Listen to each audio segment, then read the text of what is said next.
7 ቁጥር ፍጹም ነው ብያችሁ ነበረ። እስመ ሁልቆ ሳብዕ በኀበ ዕብራውያን ፍጹም ውእቱ፣ በዕብራውያን በእስራኤል 7 ቁጥር ፍጹም ነው ይላል እግዚአብሔር። ስለዚህ ምን አደረገ? 7 ዕለታት ብቻ ፈጠረ።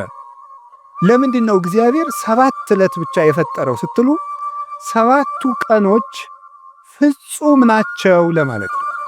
7 ብቻ። ለምን 8 ቀን አይፈጥርም እግዚአብሔር? ወይስ ዝቅ ብሎ 6 ቀን ቢያደርገው ምን አለ? የዓመቱን መለኪያ 7 ቀን ያደረገው ለምን ይመስላችኋል? 7ቱም ዕለታት ፍጹም ናቸው ይላል። እንዲያውም ልንገራችሁ፣ የዚህ ዓለም ዋና ምሰሶዎች 7 ዕለታት ናቸው። በመጽሐፈ ምሳሌ ምዕራፍ 9 ከቁጥር 1 ጀምሮ እንዲህ ይላል፣ ጥበብ ሐነጸት ቤተ ወአቀመት ላቲ 7 አዕማደ። ጥበብ ቤቷን ሰራች 7 ምሰሶዎችንም አቆመች ይላል። ጥበብ ቤቷን ሰራች። ጥበብ የተባለ እግዚአብሔር ወልድ ነው። መንፈሳዊ ትርጉም አለው። የዛሬው ዓላማችን ግን እሱ አይደለም። ጥበብ ወልድ ይችን ዓለም ፈጠረች፣ 7 ምሰሶ አቆመች ማለት 7 ዕለታትን ፈጠረች ማለት ነው። 7ቱ ዕለታት ለምንድን ነው ምሰሶ የተባሉ ሲባል ምሰሶ ቤቱን እንደሚያጸናው በዚህ ዓለም የሚኖር ነገር ሁሉ ጸንቶ የሚኖረው በ7ቱ ዕለታት በሚሰራ ሥራ ነው ማለት ነው። ምሰሶው ሲፈርስ ወይም ምሰሶ ቢነቀል ቤቱ እንደሚናድ ሁሉ የሰው ልጅ ሕይወቱ የሚናደው ወይም የሚፈርሰው በ7ቱ ቀናት በሚሰራቸው ሥራዎች ናቸው። 7 ቀን የምንሰራው ሥራ ወይ ሕይወታችንን ያፈርሳል ወይ ሕይወታችንን ይሰራል። ምሰሶዎቹ በትክክል የቆሙለት ቤት እንደማይፈርሰው 7ቱን ዕለታት እንዴት መጠቀም እንደሚችል የሚያውቅ ሰው የጸና ቤት ይኖረዋል። የልብ ቤት፣ የአእምሮ ቤት፣ የሥጋ ቤት፣ የነፍስ ቤት ይኖረዋል ማለት ነው። ስለዚህ ዕለታትን ከመጠቀም እንኳን እኛ እግዚአብሔር ራሱ ቀን ተጠቅሞ ነው ሥራ የሠራ። ቀንን የማይጠቀም ሰው ምንም ማድረግ አይችልም። እግዚአብሔር 6 ቀን ነው ይህን ዓለም የፈጠረው። አይገርማችሁ? በ6 ቀን ዓለምን ፈጠረ። ምን ማለቱ ይመስላችኋል? ኋላ ያን 6 ቀን ደግሞ ለእኛ ሰጠን። የሰጠኋችሁ 6 ቀን እኔ ዓለምን የፈጠርኩበት ነው። እናንተ የምትቀልዱበት እሁድ 4 ባህሪያት የተፈጠሩበት ነው። መሬት፣ ውሃ፣ ነፋስ፣ እሳት፣ 4ቱ ባህሪያት፣ 7 መላእክት፣ 7 ሰማያት፣ መላእክት፣ ብርሃን፣ 8 ፍጥረታትን ያከናወንኩበት ቀን ነው። እናንተ የምትቀልዱበት ሰኞ ይሄን የምታዩትን ጠፈር የዘረጋውበት ቀን ነው። እናንተ የምትቀልዱበት ማክሰኞ በምድር ላይ ያሉ እጽዋትን ሁሉ የፈጠርኩበት ቀን ነው። እናንተ እንደዋዛ የምትገፉት ረቡዕ በዚህ ዓለም የሚያሸበርቁ ፀሐይ፣ ጨረቃ፣ ከዋክብትን ያበራሁበት ቀን ነው። እናንተ በስንፍና የምትሸኙት ሐሙስ በባህር ውስጥ ያሉ አዞ፣ ጉማሬ፣ ሌሎችን ማሳንበሪዎችን በክንፍ የሚበሩትን በእግራቸው የሚሽከረከሩትን በክንፋቸው የሚበሩትን ሁሉ ያስገኘውበት ቀን ነው። እናንተ በዋዛ በፈዛዛ የምታሳልፉት ዓርብ በአርአያዬ በአምሳሌ ሰውን የፈጠርኩበት ቀን ነው ማለቱ ነበረ። ሰኞ፣ ማክሰኞ፣ ረቡዕ እንደዋዛ ሲያልፉ እነዚህ ትዝ ብሏቸው ቀን እነዚህ ሁሉ ዓለማት 20 ዓለም ነው ያለው። አሁን እኛ ከ20 ዓለማት የምንኖረው በአንዷ በዳረጎቷ በጫፏ በዚች ምድር ነው። እግዚአብሔር የፈጠረው 20 ዓለም ነው። ከ20ኛው በዚች ዓለም የምናየው ነገር ሁሉ እንኳን ተመርምሮ አይዘለቅ። ሕሊና ራሱ ይደክማል ቢያስብ። እንኳንስ ሌላውን ያን ሰው ተፈጥሮ እንኳን ብታዩት ሊገባና ይችላል። እንደዚህ ያሉ ድንቅ ነገሮች የተደረጉት በ6 ቀን ነው። የጊዜን ጥቅም አያችሁት? በ7ኛው ቀን እግዚአብሔር አረፈ። ምን ማለት ይመስላችኋል? እግዚአብሔር 6 ቀን ሰራና አረፈ። ስራችሁ ብዙ ይሁን ረፍታችሁ ጥቂት ይሁን ማለቱ ነበር። በቁሙ ነው። ወርቅ አለው፣ መንፈሳዊ ትርጉም አለው። ስራችሁ ብዙ ይሁን ረፍታችሁ ግን ጥቂት ይሁን። ይኸውላችሁ በዚህ ዓለም ላይ ብዙ ሰዎች የሚቸገሩበት ምክንያት ደስታን ፍለጋ ነው። ደስታ ደግሞ ከመስራት የሚመጣ ነው እንጂ ከማረፍ የሚመጣ አይደለም።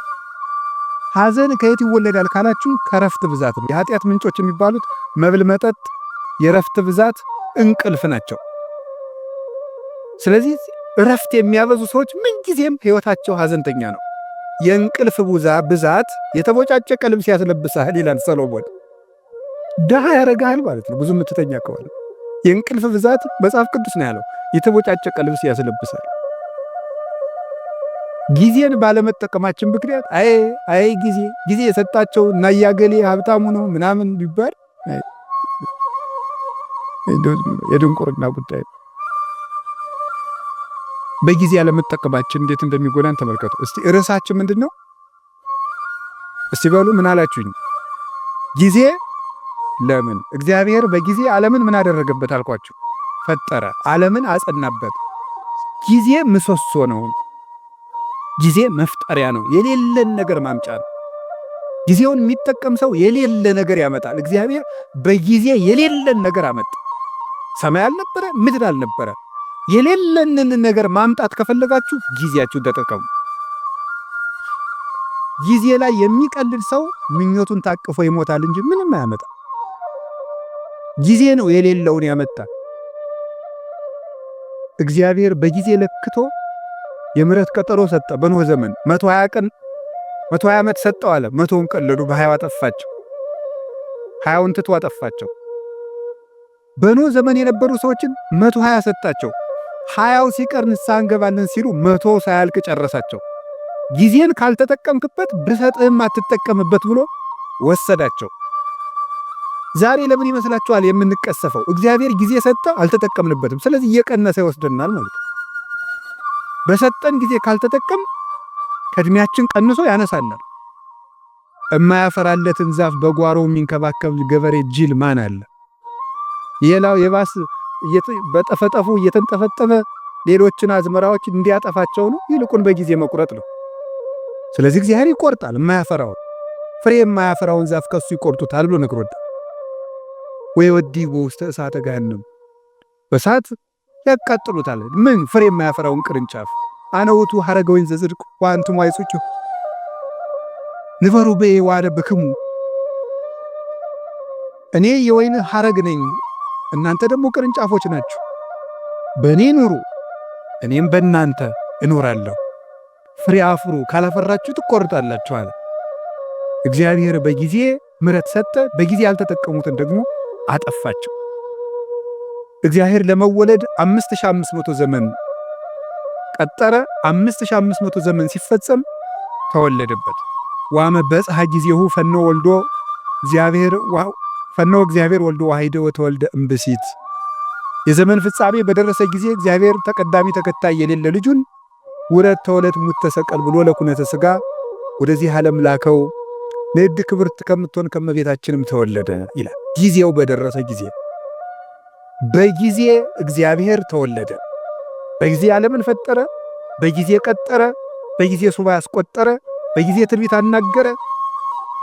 ጊዜው ሲደርስ ደግሞ ተወለደ። እግዚአብሔር በጊዜ ምስጢር ገለጠ። በጊዜ ጌታችን መድኃኒታችን ኢየሱስ ክርስቶስ ብዙ ሰርቶበታል። ምስጢርም የሚገለጠው በጊዜ ነው። በጊዜው ተጠመቀ፣ በጊዜው ተወለደ፣ በጊዜው አደገ፣ በጊዜ ጾመ 40 ቀን፣ በጊዜ አስተማረ 3 ዓመት ከ3 ወር፣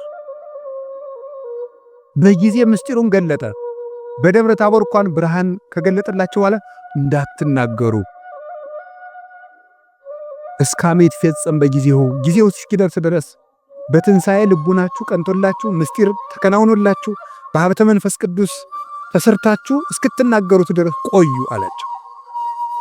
በጊዜ የሚነገር አለ፣ በጊዜ የማይነገር አለ። ወቤ ብዙ ነገር ዛነ ነግረክሙ፣ የምነግራችሁ ብዙ ነገር ነበረኝ። ወባይቱ እትክሉ ይእዜ ጸዊሮቶ፣ ነገር ግን ዛሬ ልትሸከሙት አትችሉም፣ በጊዜው ነግራችኋለሁ አለ። በጊዜ የሚነገር አለ። በነገራችሁ ላይ ጥበበኛ ሰው ማለት የት መናገር እንዳለበት የሚያውቅ፣ መቼ መናገር እንዳለበት የሚያውቅ፣ በማይናገርበት ጊዜ ዝም የሚል፣ በሚናገርበት ጊዜ ደግሞ ዝም የማይል፣ ጊዜ ቦታ አይቶ የሚናገር ሰው ነው ጠቢብ የሚባለው። ሁሉም በጊዜው የሚናገር ጌታችን ኢየሱስ ክርስቶስ በጊዜው ተሰቀለ፣ በጊዜው ተያዘ፣ በጊዜው ሞተ፣ በጊዜው ተነሳ፣ በጊዜው አረገ፣ በጊዜው ሀብተ መንፈስ ቅዱስን ላከላቸው 10 ቀን ጠብቆ። ያለ ጊዜ ጸጋም አይሰጥም። እንዲህ አሁን ልጁን እንደው ልጅ የሌላቸውን እናት አባት 9 ወር ከ9 ወር አስቀድሞ እንደው በ3 ወሩ ከብት ጠባቂ ስለሌለን ልጁ ቶሎ እንዲደርስ ይወለድ ቢል ይወለድ አይወለድም። በጊዜው ነው የሚወለደው። ለመውለድም ጊዜ አለ። ጸጋም በጊዜው ነው የሚሰጠው። ጥያቄም በጊዜው ነው የሚመለሰው። ጊዜ አለው። አሁን ፈልግ ያለው ቢባል አይሆንም፣ በጊዜው ይሆናል። መቆየት ያለብንን መቆየት። እግዚአብሔር በጊዜው ሁሉን ሰራ። እንግዲህ ደግሞ በጊዜው ይመጣል። ያ ጊዜ መቼ እንደሆነ ደግሞ አታውቁም ብሎና ተግሁ እንከ እስመ የተአምሩ ጊዜ ይመጽእ እግዚእክሙ፣ ጌታችሁ የሚመጣበትን ጊዜ አታውቁምና ተግታችሁ ጠብቁ። ሶበሰ አይመረ ባለቤት ጊዜ ይመጽእ ሰራቂ እምተጋ ወሃለው፣ ባለቤት ሌባ የሚመጣበትን ጊዜ ቢያውቅ ኑሮ በዚያች ሰዓት ይተጋ ነበር። ግን ሌባው መቼ እንደሚመጣ ስለማያውቅ ሌሊቱን ሙሉ መትጋት አለበት። እናንተም ጌታችሁ የሚመጣበትን ሰዓት ብታውቁት በዚያች ሰዓት ብቻ ተተጉ ነበር። ግን ጌታችሁ በ10 ዓመታችሁ ይምጣ፣ በ20 ዓመታችሁ፣ በ30 ዓመታችሁ ይምጣ፣ በ50 ዓመታችሁ፣ ስትጀምሩ ይምጣ፣ ስትጨርሱ አታውቁትም። ስታገቡ ይምጣ፣ ስትሸመግሉ ይምጣ፣ ሳታገቡ ይምጣ፣ ስታገቡ ይምጣ፣ አታውቁትም። በድህነታችሁ ጊዜ ይምጣ፣ በሀብታችሁ ጊዜ ይምጣ፣ ስትሾሙ ይምጣ፣ ስትሻሩ ይምጣ፣ የምታውቁት ነገር የለም። በሰጣችሁ ጊዜ ተዘጋጅታችሁ ኑሩ ብሎ ሰጥቶናል። ጊዜ እንዲህ ያለ ሀብት ነው። የእግዚአብሔር ቤተሰቦች በጊዜ እንጠቀምበት። ጊዜን አባቶቻችን ብዙ ሰርተውበታል። ቅዱስ ቂርቆስ ያን ሁሉ ሰማዕትነት ሲፈጽም የስንት ዓመት ልጅ ነበር? የ3 ዓመት ልጅ ነው። ድንግል ማርያም የአምላክ እናት ስትሆን የስንት ዓመት ልጅ ነበረች? የ15 ዓመት ልጅ ነበረች። እንግዲህ እዚህ ውስጥ 50ም አለ 60ም አለ። እንደገና ደግሞ ወጣት ነኝ እያላችሁ የምትቀልዱ ገና ልጅ አይደለው እንደምትል ለተንኮል ሲሆን ልጅ ነኝ አትሉ። ቁረቡ ሲሏችሁ ልጅ ነኝ ትላላችሁ። ኃጢአት ሲሆን ልጅ ነኝ አትሉ ትላላችሁ። አረ ይሄ ልጅ ነኝ ገና ቆይ ይሄን አትስጡኝ ትላላችሁ አትሉ። ግጥም አድርጎ ለመብላት ልጅ ነኝ የሚላል አለ እንዴ? አይጣላ ድረስ አይደል? አሁን ማለት ተገኝቶ ነው። እንዲሁም ትንንሽ ነው ብዙ የሚበላ። ለማመንዘር ልጅ ነኝ የሚላል የለም። ትንሹም ትልቁም ለጽድቅ ሲሆን ልጅ ነኝ አትበል ብሏል። ሕፃን ነኝ ኢትበል እስመ ንዑስ አነ፣ እኔ ልጅ ነኝ አትበል ብሏል። ትንቢተ ኤርምያስ ምዕራፍ 1 ቁጥር 8 ላይ ለበጎ ነገር ልጅ ነኝ አትበል።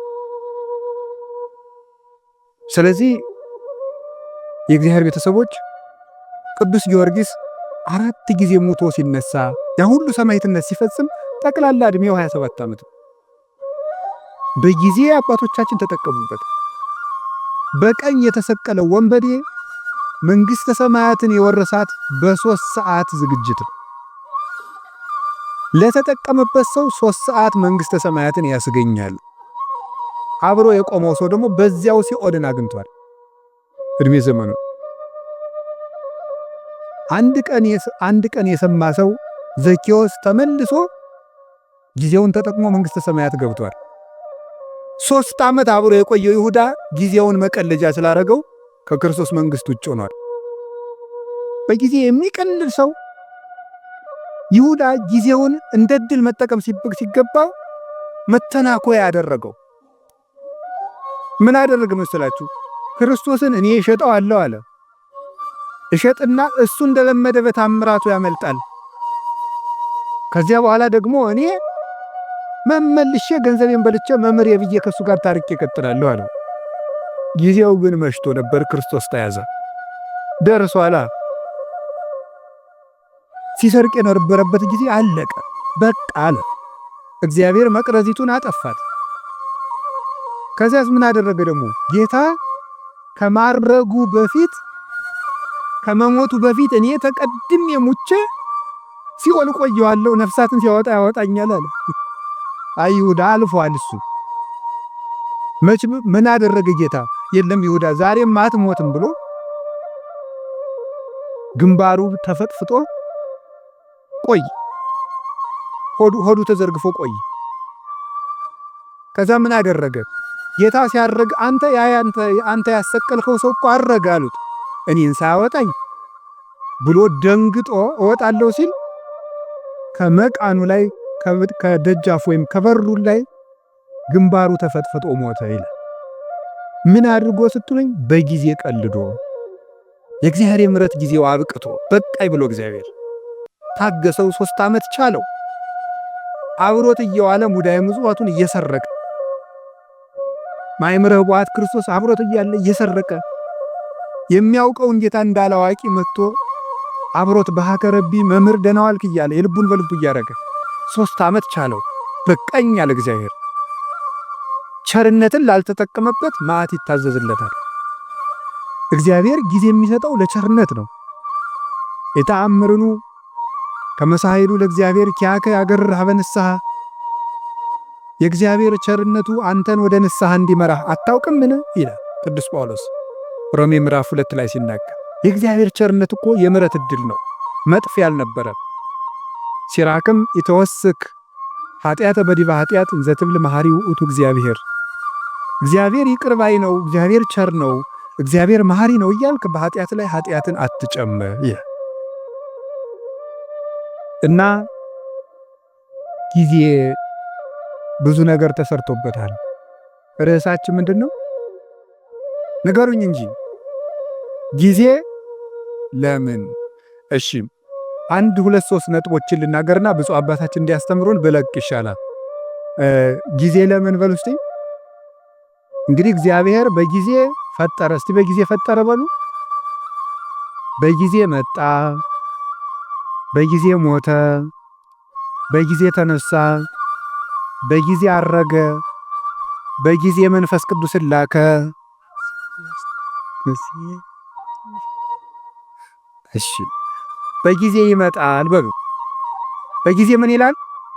ይመጣል። ጊዜ እግዚአብሔር ይህን ሁሉ ሰርቶበታል። አሁን እኛ በጊዜ ምን እናድርግ ነው ርዕሳችን። እስኪ ጊዜ ለምን በሉ። እሺ የመጀመሪያው ጊዜ ለእግዚአብሔር በሉ። ሁላችሁም በሉ እስኪ ድገሙ። አሁን ከዛሬ በኋላ ይሄ እኮ መመሪያ ነው። እንግዲህ የኑሮ መመሪያ እየነገርኳችሁ ነው። የመጀመሪያ መርሃችን እዚህ ውስጥ የተሰበሰብነው ጊዜ ለማን መመሪያችን ነው። ከዛሬ ጀምሮ ጊዜ ለማን? አንዴ ድገሙ። ጊዜ ለእግዚአብሔር። ከእግዚአብሔር ጋር መኖር ነው። ጊዜ የተሰጠው እግዚአብሔርን ልናመልክበት ነው። ስብሐ ለዕለተ ይሴብሐከ ቅዱስ ዳዊት በቀን 7 ጊዜ አመሰግንሃለሁ ይላል። ጠዋት 12 ሰዓት እንደተማራችሁት ካሁን በፊት ብርሃን ሌሊቱን አሳልፈህ ብርሃን የሰጠኸኝ ጌታ ብለን በብርሃን የፈጠርከኝ ጌታ ብለን ለኔ ስትል ማለዳ ከሐና ከቀያፋ ፊት በ12 ሰዓት ተከሰስክልን ብለን 3 ሰዓት እንጸልያለን። ሔዋን የተፈጠረችበት ቅድስት ድንግል ማርያም በሥርዓተ መላክን የተሰማችበት ለሁሉ ፍትህ የሚሰጥ ጌታ በ3 ሰዓት ከጲላጦስ ፊት ተከሶ የቀረበበት 3 ሰዓት 6 ሰዓት አዳም የተሳሳተበት የሰው ልጅ አይምሮ የሚደክምበት ገና ሲጫወት የቆየው ሰውዬ 6 ሰዓት ላይ ማዛጋት ይጀምራል። 6 ሰዓት አጋንንት የሚሰለጥኑበት ሰው የሚደክምበት ጊዜ ነው። አዳምም የሳተበት ጊዜ ነው። 6 ሰዓት ደግሞ እግዚአ ኩሉ ክርስቶስ የተሰቀለበት ሰዓት። በዚያ ሰዓት አንዲት አቡነ ዘበሰማያት እንኳን መድከም 9 ሰዓት ጸሎት የሚያርግበት መስዋዕት የሚያርግበት ጌታ ነፍሱን ከስጋው የለየበት ለኔም ጥሩ አሟሟት ስጠኝ ለማለት ለኛ ሲል መራራ ሐሞት የጠጣበት ጎኑን ተወግቶ ማየገቦ ያፈሰሰበት 11 ሰዓት የተቀበረበት ነፍሳትን ከሲኦል ያወጣበት ሰዓት እግዚአብሔር አዳምን ፍለጋ የመጣበት